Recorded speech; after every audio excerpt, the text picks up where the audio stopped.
I was going to carry on in the reading of Matthew 17 and Mark 9. And there was also Luke 9 in the last reading. But I was going to carry on with the next one that I'm going to be doing is 879, I think. 879 of the Chronological Bible. This will be a separate its own little short one here. But I wanted to keep this to itself, to allow folks to ponder. Lots of things here, once again, and only a couple will I cover here. There's interesting detail that's put into Luke that's not in Matthew and Mark. Like for the fact that the disciples were asleep, and they woke up and saw Elias and Moses. That's not in Matthew and Mark, and it's interesting that, well, of course, Matthew didn't go with them. Of course, and again, it doesn't matter, because this is all given by the Holy Spirit. This wasn't written as it occurred. And you know, these men had no contact with each other and were miles and miles apart, Matthew, Mark, and Luke, when they wrote the Gospels at different times, different places, no contact with each other. Isn't it amazing? All the similar things that were written of. I mean, John says at the end of his book, so many things that Jesus do that I suppose, all the books in the world could not contain the things that Jesus did. And yet we have these similar instances throughout, and we're seeing them here. This is what I love about the Chronological Bible. We see them back to back. And it's usually Matthew, Mark, and Luke.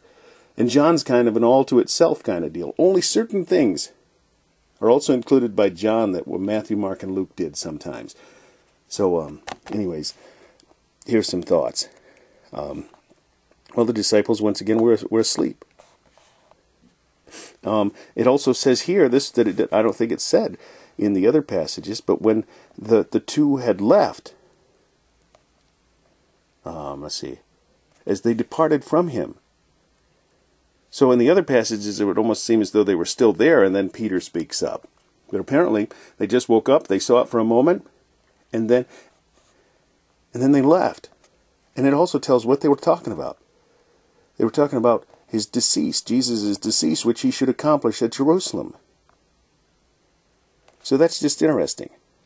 Some folks who don't look at it, don't study it, would probably quickly say, look at this is way different than this and this. And it's like, no, this has just got some added detail here. This is also interesting. You may have noticed this. It says after 6 days. Then down here it says, and after 6 days. And then here's another thing, that God, in His Word says that He will have them in derision. And I'm sure there are many people that are in derision about this. And it came to pass about an 8th day after these sayings. What? 8 days? Yeah, takes a little study. Like to notice the word about and 8 days after these sayings. Notice the other ones say, and after 6 days. Of course, 8 days is also after 6 days, but I think it was 6 days. But it's interesting. It says more definitively, after 6 days, and after 6 days. Then here it says, and it came to pass about and 8 days after. About. The next passage is also going to be interesting, although short. The proclamation of the fact that Elias must first come, and that Jesus said that he had already come. We read that in another passage also sometime back here, just recent. I don't remember how far back it was in the Chronological Bible, but Jesus called John the Baptist Elias.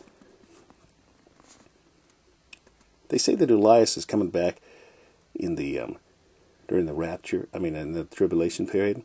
I don't know whether it is or not. I don't see in the Bible where it says that, but if you know of where it does, put it down in the comment section, okay? Because I think Elias already did come back. It's stated more than a couple times. And he did come back during the Transfiguration, which is interesting too, because John was dead. So Elias had come, and now come back during the Transfiguration. So, I don't know. If you know many things about that, read it in the description section. We're going to be going to 880 coming up now.